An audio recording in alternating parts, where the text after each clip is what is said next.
네, 오늘 성도의 교제라는 제목으로 같이 말씀 나누겠습니다. 요즘 가장 좋아하는 모임이 어떤 모임이세요?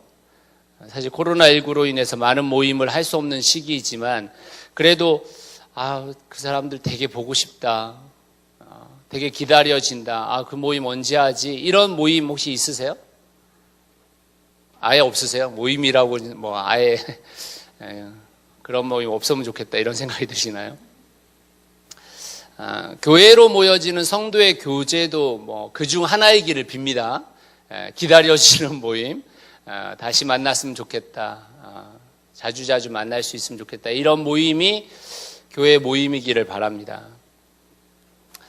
교회로 모여지는 그 성도들과 또는 세상의 모임, 비교하기는 좀 그렇겠지만 어떤 모임이 여러분들에겐 더 행복하세요?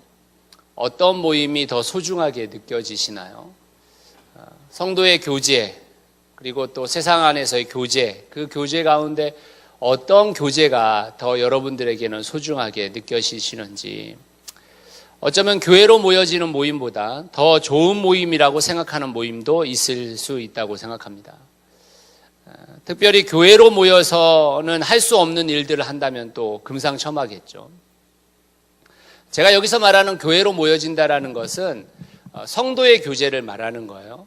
다시 말하면 새누리 상교의 성도 안에서만 모여지는 말을 하는 게 아니라 그리스도인으로서 함께 모여지는 모임들을 다 포함하는 것을 말하는 것입니다. 우리는 자주 교회라는 공동체와 세상의 공동체가 전혀 다르지 않아 라는 말을 듣곤 하죠.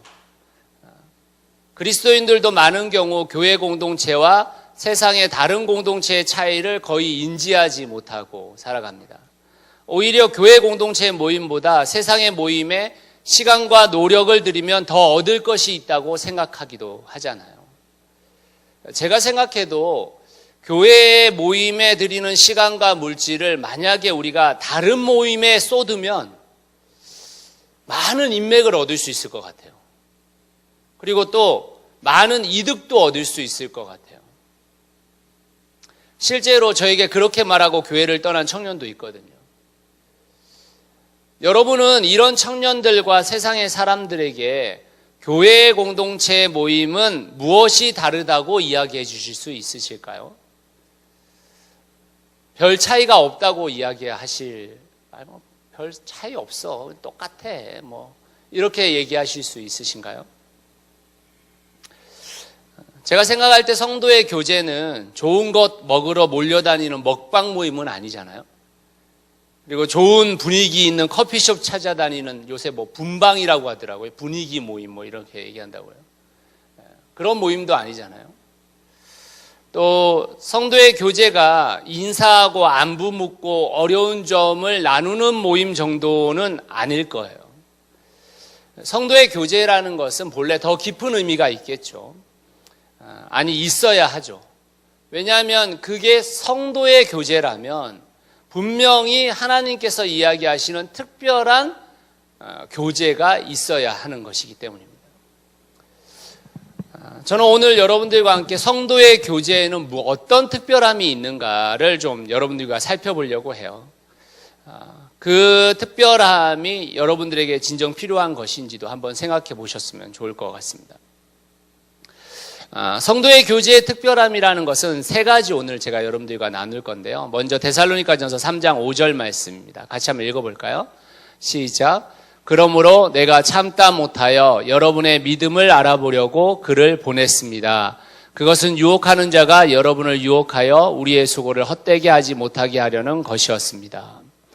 바울과 그 일행들은 데살로니가에서 갑자기 쫓겨나듯이 떠났어요. 그리고 나서 데살로니가에 다시 가고 싶은데 못 가고 있는 상황이었습니다. 그런 차에 저기서 글을 보냈다 했을 때 그가 디모데입니다. 디모데를 보냈어요. 디모데를. 본문은 그 상황을 설명하면서 디모데에게 바울이 뭘 알아보라고 이야기했냐면, 저희 보니까 믿음을 알아보라고 이렇게 했습니다. 믿음을 알아보려고.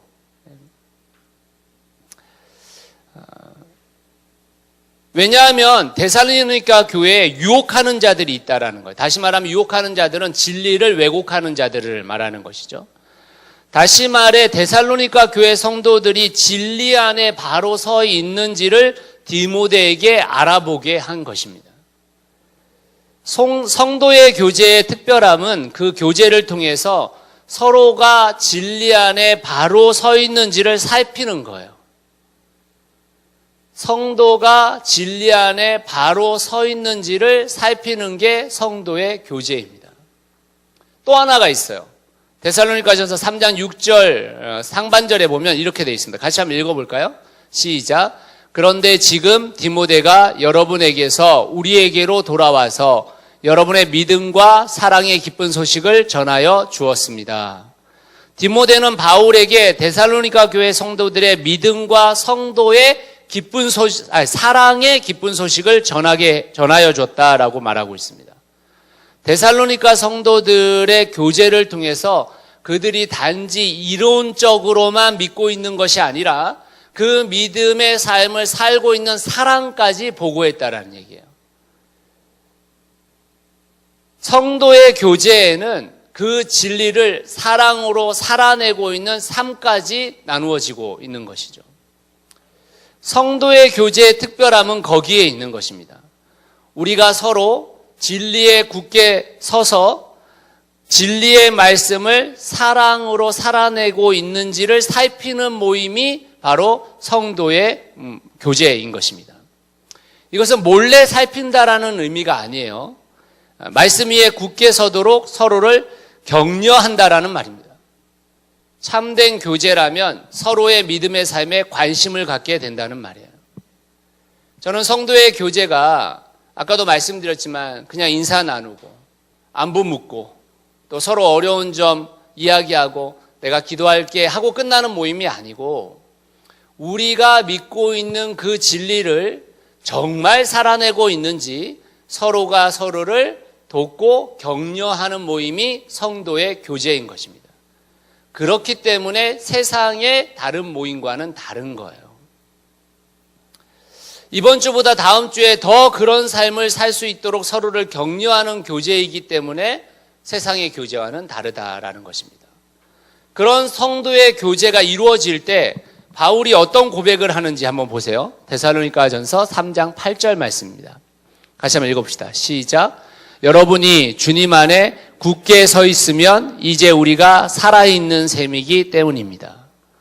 서로가 믿음의 삶을 살아가서 주님 안에 굳게 서 있으면 서로가 살게 된다는 거예요.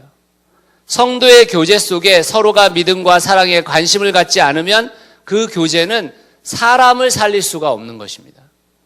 우리의 모임은 사람을 살리는 모임인 것이에요. 서로의 믿음과 사랑의 모습이 자라날 때 비로소 서로가 서로를 살려주게 되는 모임이 되는 것이죠. 저는 새누리상교회 성도들과 만나면 참 기쁘고 행복해요. 그러니까 한 분 한 분 신앙의 삶을 살아가려고 노력하고 있고 믿음과 사랑의 노력을 아끼지 않으시려고 하는 모습에 감동을 느낄 때가 많이 있습니다. 요즘 어려운 성도들을 챙기고 그들의 삶을 묻고 기도하는 모든 분들의 모습이 저는 참 보기 좋아요. 그리고 앞으로도 더 멋지고 아름다운 믿음과 사랑의 모습을 살아갈 것을 알기 때문에 저는 훨씬 더 행복합니다. 우리가 서로를 통해서 서로를 살리는 모임이 돼야 되는 것입니다. 서로가 고백한 그 믿음의 삶을 살아가고 있는지 서로가 서로를 격려하면서 그 삶을 더 살아가도록 해주는 것이 성도의 교제인 것입니다. 만약 우리의 성도의 교제가 그런 모습이 아니었다면 이런 모습으로 회복되어져야 하고 또 그 모습들을 계속해서 이뤄나가도록 우리가 사실 많은 것을 지켜나가야 합니다. 성도의 교제는 그냥 모여서 좋고 끝나서는 안 되고 우리가 그 진리 안에서 서로를 함께 점검해주는 모임이 될 때 비로소 성도의 교제가 되는 것입니다. 우리가 그런 성도의 교제의 모임들을 하나하나 넓혀가고 그 믿음의 길을 걸어감으로 인해서 우리 공동체가 정말 진짜 성도의 교제의 맛을 볼 수 있기를 예수 그리스도의 이름으로 축원합니다. 아멘이십니까? 네. 같이 한번 또 두 번째 살펴볼게요. 두 번째 성도의 교제는 무엇인가? 데살로니가전서 3장 6절 하반절에 있는데요. 같이 한번 읽어보도록 하겠습니다. 시작. 또 여러분이 우리를 늘 좋게 생각하고 있어서 우리가 여러분을 간절히 보고 싶어하는 것과 같이 여러분도 우리를 간절히 보고 싶어한다고 전하여 주었습니다. 성도의 교제는 인격적 관계에 기반을 두고 있습니다. 오늘 본문에 디모데가 바울에게 소식을 전해줬을 때는 바울과 데살로니가 교회 성도들이 헤어진 지 얼마나 됐을 때일까요? 디모데가 다시 바울에게 가서 데살로니가 교회 성도들의 소식을 전해준 게 얼마나 됐을 것 같으세요? 사도행전에 과정이 나와요. 과정이. 아무리 못해도 1년 6개월에서 2년 정도 된 시기입니다. 오랫동안 헤어져 있었죠. 오랫동안.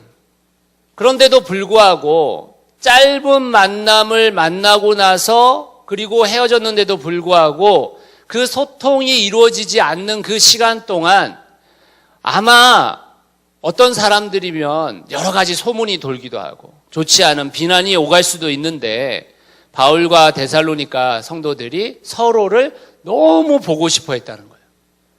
그 일행들을 너무 그리워했다라는 것입니다. 저는 성도의 교제가 세상의 교제와 다른 점이 세상의 교제는 자기중심적이다라는 거예요. 세상의 교제는 내가 다른 사람들에게 어떻게 보일까에 집중하죠. 저 사람이 나를 어떻게 생각할까 집중하다 보니까 자기가 인정받지 못하는 곳에는 안 가게 되잖아요. 나를 인정해 주는 곳에 가게 되어지죠. 그래서 비슷한 사람들끼리 모이게 되죠. 또 서로를 통해 좀 안도감을 느끼게 되고 그래서 더 아름다운 삶과 의미 있는 인생을 살아가는 것보다 더 좋은 것을 먹어야 되겠다. 더 좋은 곳을 찾아가야 되겠다. 이런 모임이 되기 십상입니다. 그리고 그 속에서 계속 내가 드러나야 하기 때문에 서로를 비교 대상으로 여겨서 좋은 차를 타야 되겠다. 내가 명품 옷을 입고 나가야지. 명품 백을 입고 나가야지. 이렇게 한다잖아요. 이렇게. 동창회 모임 같은 경우가 그런 경우가 굉장히 심하다고 그러더라고요. 근데 여러분 성도의 교제는 달라요. 여러분 성도의 교제는 끼리끼리 만나는 게 아니죠. 서로 다른 연령대, 서로 다른 경제 상황을 가진 다양한 사람이 섞이게 되어집니다. 성숙하지 못하면 사실 불평하는 자리가 될 수도 있어요. 세상이 정해놓은 학벌과 소유가 순위에 놓이지를 않아요. 서로가 서로를 하나님의 형상으로 여기는 평등이 존재하고 그 안에서 서로 돕고 서로를 위해 기도하게 되어지죠. 서로의 말에 귀를 기울이고 서로의 삶을 판단하고 비교하기보다는 그 삶을 존중하면서 그들과 함께 신앙의 삶을 살아가기를 원하죠. 이게 성도의 교제라는 것입니다. 이런 성도의 교제가 어떤 결과를 가져오는가? 데살로니가전서 3장 12절 말씀 같이 한번 읽어볼까요? 시작.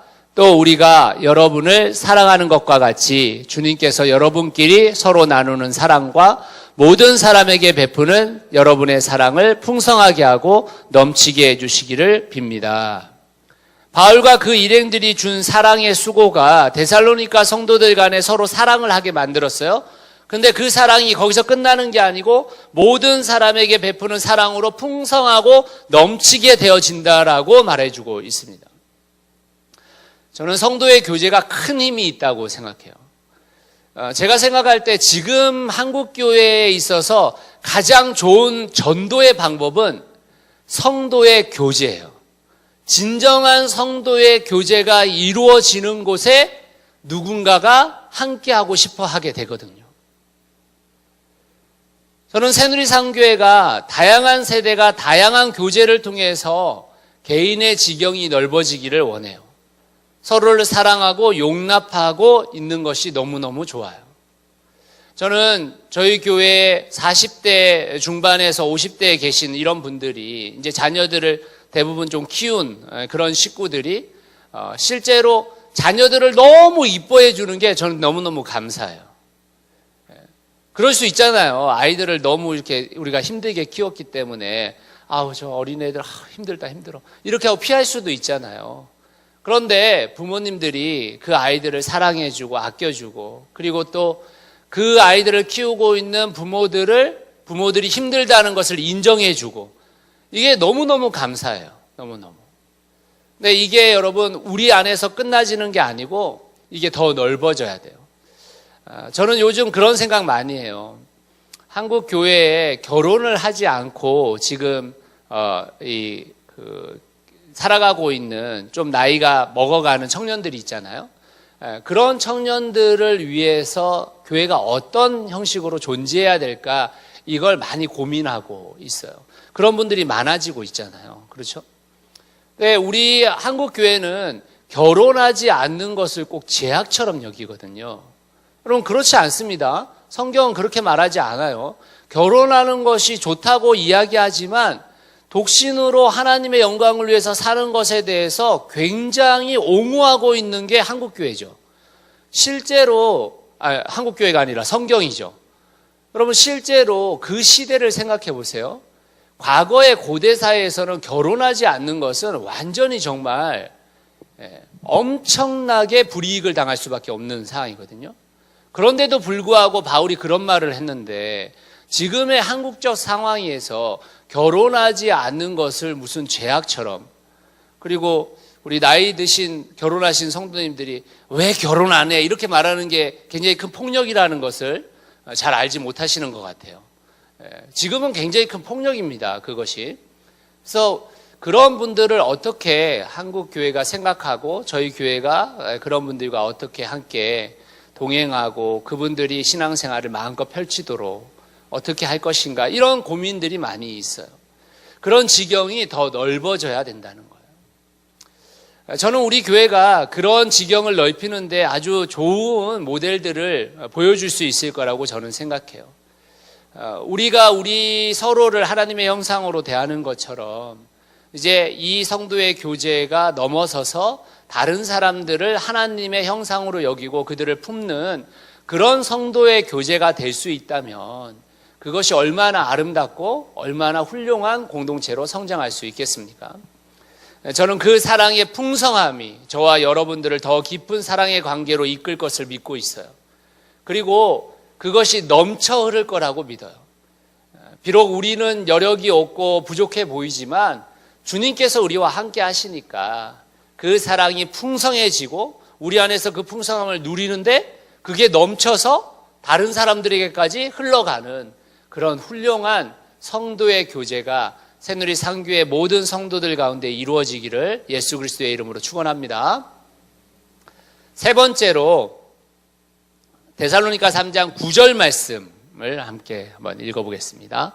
시작. 우리가 우리 하나님 앞에서 여러분 때문에 누리는 모든 기쁨을 두고 여러분을 생각해서 하나님께 어떠한 감사를 드려야 하겠습니까? 이게 까가 의문문이 아니잖아요. 의문문이 아니고 감탄형이잖아요. 감탄형. 우리가 여러분들이 정말 하나님 앞에서 그렇게 살아가는 걸 보니까 내가 기쁨에 겨워서 여러분들을 생각할 때마다 하나님 앞에 어떻게 감사해야 될지 모르겠다, 이런 말이잖아요. 지금 여러분, 지금 살고 있는 것은 데살로니가 교회 성도들이 그렇게 성도의 교제를 훌륭하게 살고 있는데 왜 바울이 하나님께 감사하다고 할까요? 왜 하나님께 감사하다고 할까요? 여러분, 이 성도의 교제가 그렇게 이루어지려면 수고하는 사람이 있잖아요. 바울과 그 일행들이 6개월이며 수고했잖아요. 그런데 그 수고에 대한 대가를 바란 게 아니고 그것이 하나님의 은혜다라는 거예요. 지금 은혜다. 여러분, 우리가 교회를 위해서 수고합니다. 나는 여러분들이 얼마나 많이 수고하는지 알고 있어요. 특히 일부 예배를 드리는 분들은 또 주일학교에서 많은 수고들을 하고 계시는 분들이잖아요. 또 찬양팀으로, 목자로, 운영위원으로, 공간대책위원으로 저희 교회 많은 성도들이, 대부분의 성도들이 수고하고 있죠. 여러분들의 수고를 통해 이 공동체가 이루어질 거예요. 그런데 그 수고가 우리가 어떤 대가를 바라는 수고가 아니라 하나님이 영광을 받으시는 수고잖아요. 그러니까 하나님 앞에 감사하겠다는 거예요. 하나님 앞에. 너희들을 보니까 정말 하나님의 은혜가 넘쳐 흘러서 내가 하나님 앞에 감사할 수밖에 없다, 이렇게 얘기하고 있거든요. 잘 세워져 가고 있는 그 공동체를 보면서. 그런데 바울은 거기서만 끝난 게 아니에요. 3장 10절 말씀 같이 한번 읽어보겠습니다. 시작. 우리는 여러분의 얼굴을 볼 수 있기를, 또 여러분의 믿음에 부족한 것을 보충하여 줄 수 있기를 밤낮으로 간절히 빌고 있습니다. 바울은 다시 데살로니가 성도들을 만나서 믿음에 부족한 것을 보충할 수 있기를 밤낮으로 기도한다라고 했어요. 성도의 교제의 특별함은 어디에 있냐면요, 이 만남을 통해서 누군가가 계속 자라나는 것을 볼 수 있다라는 거예요. 목자들의 수고를 통해 목양원들이 성장하고, 목양원들을 통해 목자들이 세워지는 일들을 통해 기쁨을 얻고 위로를 얻게 된다는 것입니다. 여러분들의 수고를 통해 누군가가 자라나는 것을 보면서 기쁨과 위로를 얻는 것이 성도의 교제라는 거예요.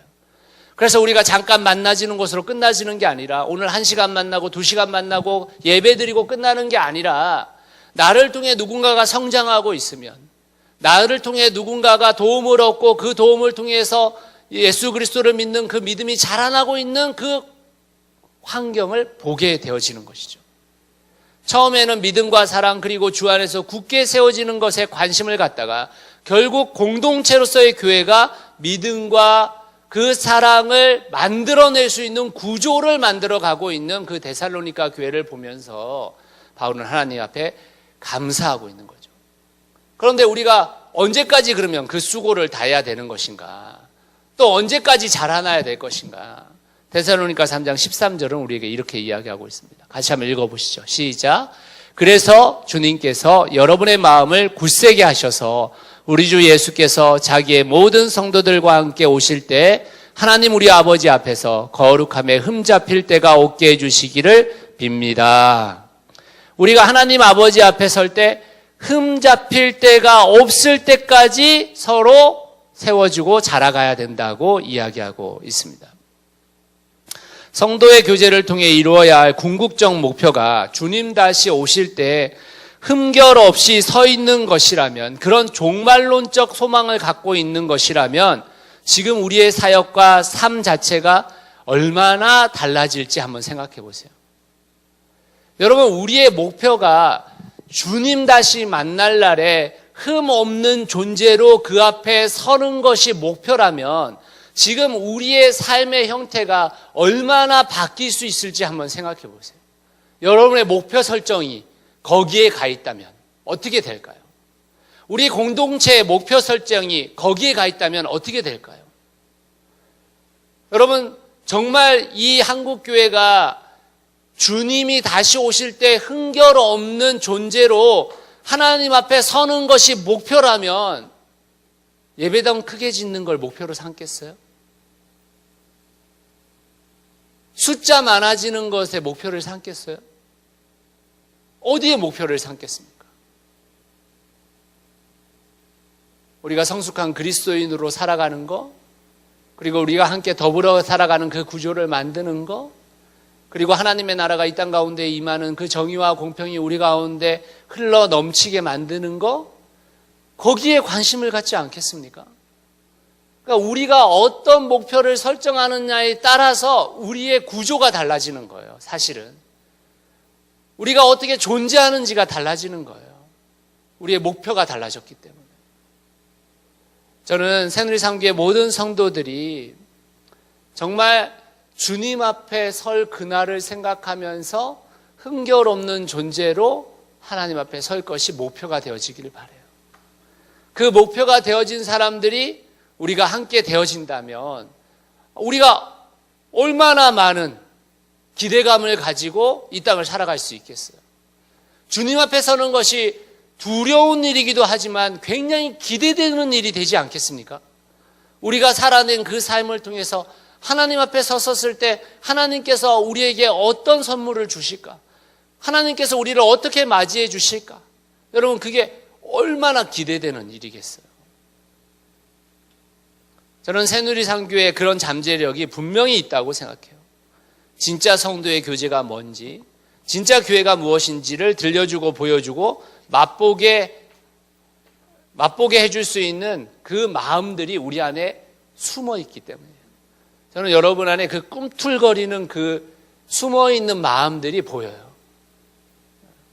아직 용기를 내지 못할 때도 있고, 또 때로는 우리가 그건 쉽게 결정 못하겠다 이럴 수도 있지만, 그 안에 그 마음이 막 꿈틀꿈틀 거리잖아요. 말씀을 들을 때, 함께 이야기를 나눌 때 그 꿈틀거리는 그 마음들이 저에게는 굉장히 아름답게 보여져요.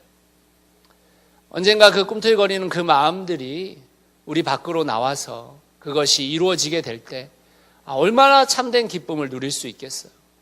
우리가 서로 얼마나 만나는 것이 행복하겠어요. 그 성도의 교제가 이 세상의 어떤 교제보다도 아름답고 행복한 만남이 되겠냐고요.